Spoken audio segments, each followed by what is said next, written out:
అసలు అరుణాచలం అనేటటువంటి క్షేత్రం ఒకటి ఉంది, పరమశివుని యొక్క పరిపూర్ణమైన అనుగ్రహం ఉన్నది. అక్కడికి వెళ్ళాలనేటటువంటి కోరిక పుట్టడం జరగదు. ఎందుకని?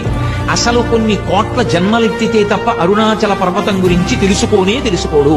అరుణాచల ప్రవేశమునకు ముందు, అరుణాచల ప్రవేశము తరువాత అని జీవుడికి విభాగం చేస్తారు. అసలు వీడెప్పుడైనా అరుణాచలం వెళ్ళాడా చూస్తాడు.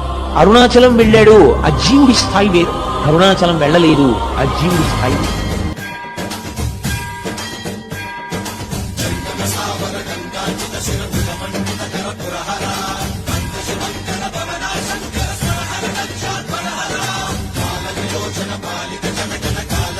విశ్వేశ్వర